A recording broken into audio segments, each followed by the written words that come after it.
latest top tips, reviews and advice, please subscribe below. Hello and welcome to Attwoolls Outdoors with me, Mike. Sending you guys a bit of a kind of pitching / tutorial video on the Dometic Ace All season from Dometic. So essentially what I'm going to do hopefully this video is kind of almost give you a bit more like instructions. We've got a kind of pitching and packing video of the normal pro version of this, so if you want to know more like a long shot so you can see it from afar, whereas this we're going to go a little bit more in depth in it, hopefully give you a few more tips and things like that, but also almost talk you through the process of pitching it. So first thing of course we'll do is we'll open it up. It's worth actually for me to mention that this model actually it comes in 2 bags. I've just got it in the one for the time being, but there's a secondary bag to make it a bit more manageable and help to kind of reduce the weight, especially when you sort of take it in and out the caravan. That's kind of quite crucial. So, put this aside. And to be fair, I would probably recommend almost pitching this almost without the side panels, because what you'll find that's going to do is make life a lot easier when you're feeding it through the rail. Admittedly, I like the hard job, so I'm not going to do that. I'm just going to basically try and feed it through the rail all complete. It does mean it's a lot heavier and more to manage, and it certainly makes life a lot easier if you've got a second pair of hands, but we'll give it a go and see how we fare really. So first thing we'll do is we'll basically bring the material across. Now ideally I want to try and get as smooth as a point into the rail as I possibly can. So I'm just going to kind of lay it a bit more back and forward before we necessarily start. I'm going to kind of gather the fabric a bit closer as well. The closer you kind of have to the caravan, the less kind of additional weight hopefully should go round. Where's it gone then?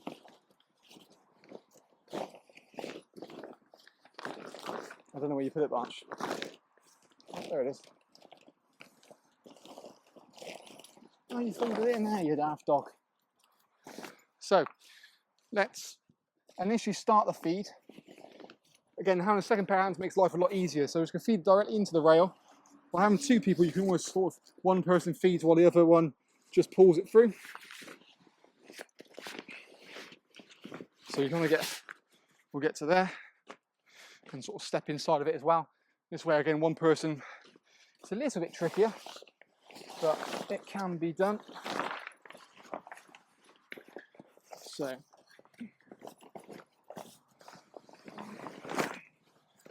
bring that beam forward.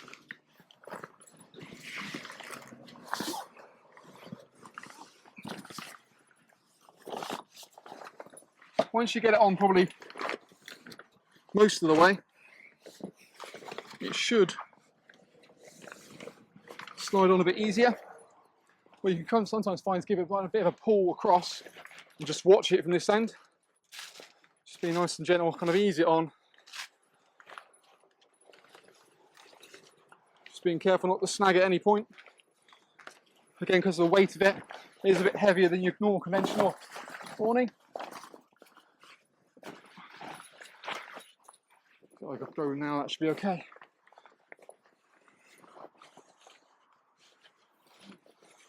There are devices that sort of like an easy puller you can use if you really want to, but I think we're there now.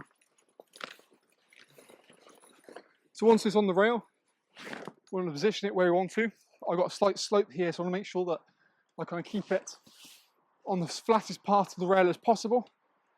Admittedly, if you've got a wind out, especially if you've got a wind out actually, I would strongly recommend that you remove the front and side panels out, just because you want to reduce the amount of weight that's actually going to be on the actual wind-up awning itself. So for that, that's a dead must. I would definitely remove it. And always someone to kind of gather the excess fabric up to kind of hold it up. That way, what you're finding is it's just trying to reduce the amount of weight that's kind of on that wind-out as it's out. A little disclaimer, I'm using my own pegs, just because rather than get a new set of peg out, it's much easier to do so. So first thing you want to do is always go directly vertically down into that section. Now you're going to peg a little bit underneath the motorhome or the caravan, just so it means you can adjust it. Because when you pull the front out, it's going to kind of bring it away from the caravan a little bit more. So I've kind of got like a little mid adjustment on there. We'll just kind of mallet in that. So the first kind of main points we want to do are the back two corners, trying to get as tight as we can to the caravan itself. Some hair, grass in my mouth. And then we'll do the other side here as well. So on the new Dometic range of awnings, these, like I said, they've got the dual beading to fit motorhomes and caravans, but you've also got an additional height adjuster as well. So there's a zip located down the side, as you can probably see from our review video, we've talked about it, to be fair. It kind of means that you can obviously, it's got a much more wider range of fitting. And also, if to be fair, if you're on unlevel ground, what you can find is that actually will give you a little bit more play. So now we've got the back two corners down. What I'm going to do is just kind of bring it out a little bit. The trick is kind of to find the base. It's kind of got like a bay window kind of style front.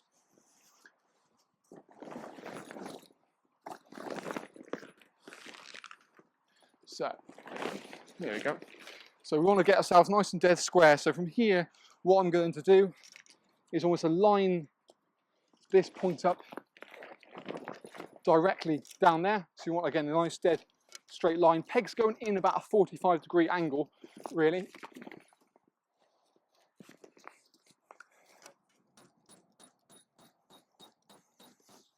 And then we'll do the same on the other side.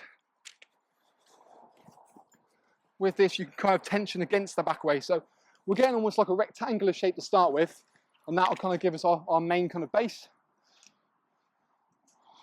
It's always, I find it best to kind of go on the largest point of the pegging point.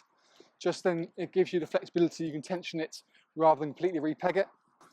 Admittedly, it's much easier going into grass than it would be for hard standing. So now we're in the back two, the front two corners. The next trick is to do the two triangle pieces. So located here, you'll see a little blue kind of toggle point, blue point. Now what this does, you want to peg this almost directly back against it, and it stops the middle beams sort of coming out too far. So that's kind of its main kind of point. So by pegging that down, what you find sometimes, those beams constantly want to slide forward because they're coming in on a bit of an angle. By doing that, what you're stopping it doing is almost starting to make the roof a little bit flatter. So in theory, what you should find is actually it water drains away properly, and it's all down to the kind of dual pitch roof system.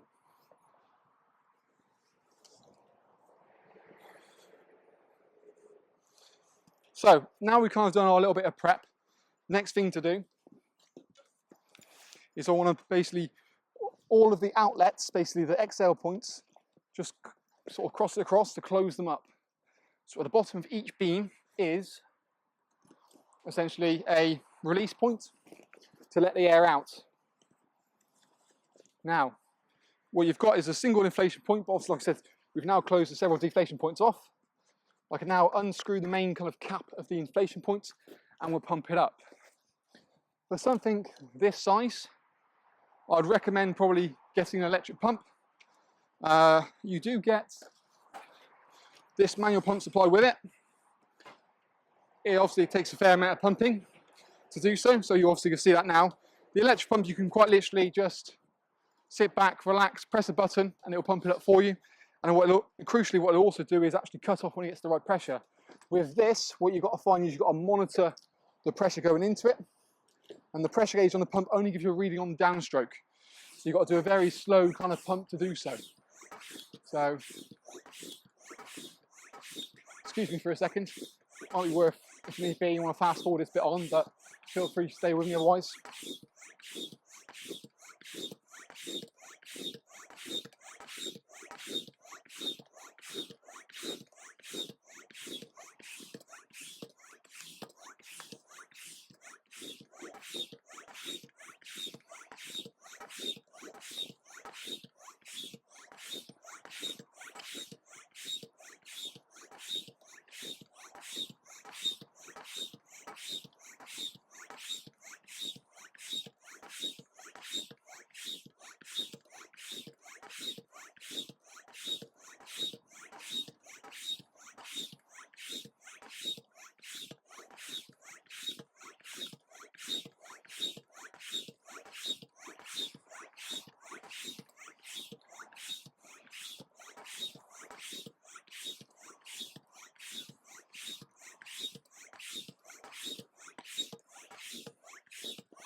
So just kind of pull it up into place. So we've got around about sort of about 5 psi in there at the moment. Just kind of bring that all forward.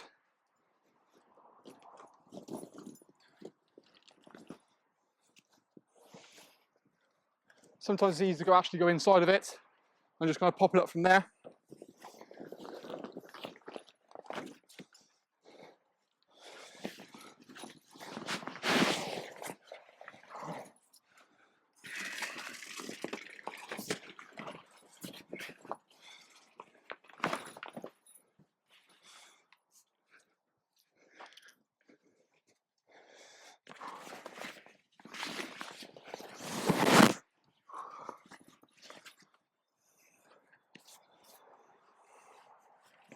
So we've got a bit of pressure in there initially. That tube just needs reseating a little bit. Oh, that buckle's not helping, that's probably why. There we go. So it's a good time now to kind of just check it over a little bit. Just catching the inside now. There we go. So I've only gone to about, like I said, about 5 psi. Then what we can do is just kind of get it up a little bit firmer. So 9 psi is a recommendation. It's one thing, like I say, you can truly kind of manage more with the electric pump than you can kind of with the manual.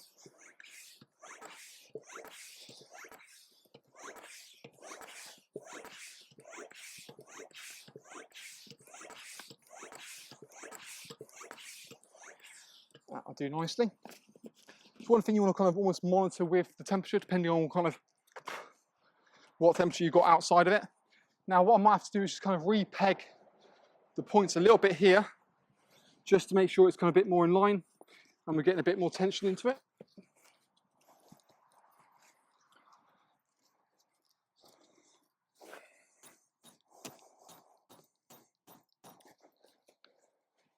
You see it's quite nice and taut.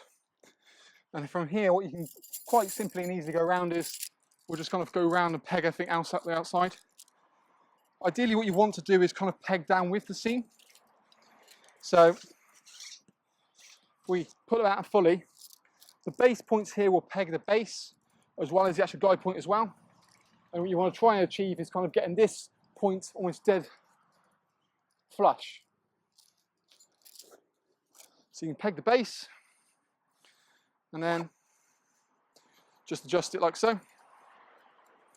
With the doorways, what you want to try and do is give yourself tension away from it, and in often cases kind of cross the pegging points. So the flap itself goes underneath the door. So you'll make sure it's velcroed on and then nicely, neatly tucked underneath.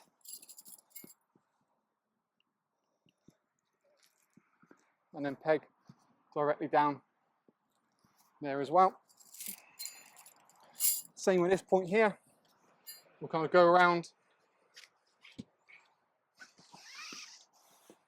peg the base part first so it pulls out nice and taut. Adjust the pegging point, and then again make sure that part's all the way directly underneath the awning.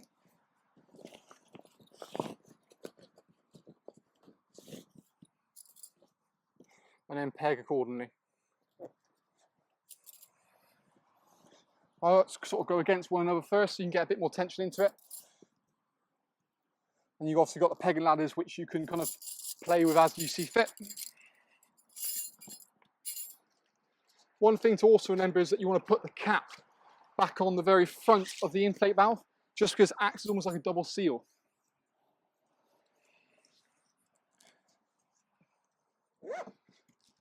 And but that you've got sort of the brow poles itself for kind of the front canopy are all inflatable, makes life one less thing to do in comparison to kind of the old Ace model.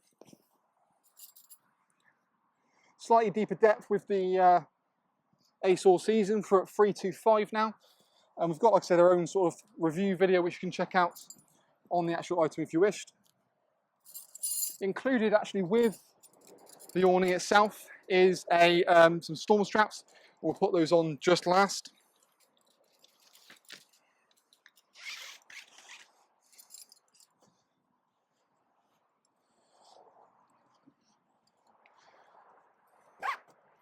nice and taut. Let's peg the back here. Bum, bum, bum, bum, bum.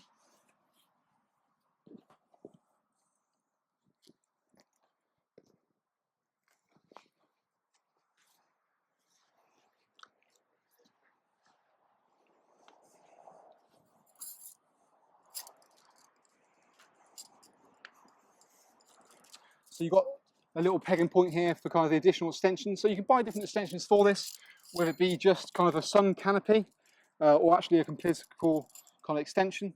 So this here, what I'm just doing now is, like I said, just crossing the points, get tension across. And what you'll find, especially kind of this point here, makes closing and opening the door a lot easier by having a little bit of tension back against it.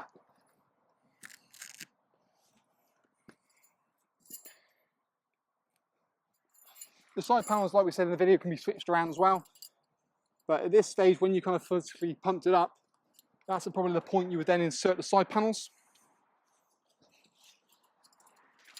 So these basically just clip direct into here because there's no sort of braces in the width. Don't trip over them.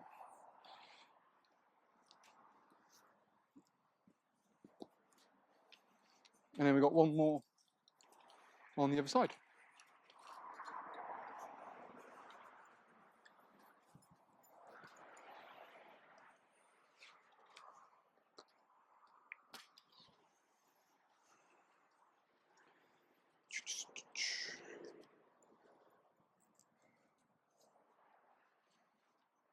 And there we go. So kind of shows you how we're looking to pitch it.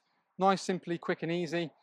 Like I said, electric pump is definitely a must. I think with this, certainly this size, makes the life a lot easier. There's definitely more physical effort in doing that. So it doesn't help being quite a warm day, I must say that. But yeah, that in instance is kind of how you're going to pitch it. Like I said, for more information, check the link below this video, take you straight through to our website. We've got more information about sort of the pack sizes, pack weights, the price, features built into it, and also the other videos we've got in relation to it, from the review video to the long distance pitch and pack video, to other tutorial videos on our website as well. So yeah, by all means, let us know what you think about the product in the comments box below, and we hope to see you again soon.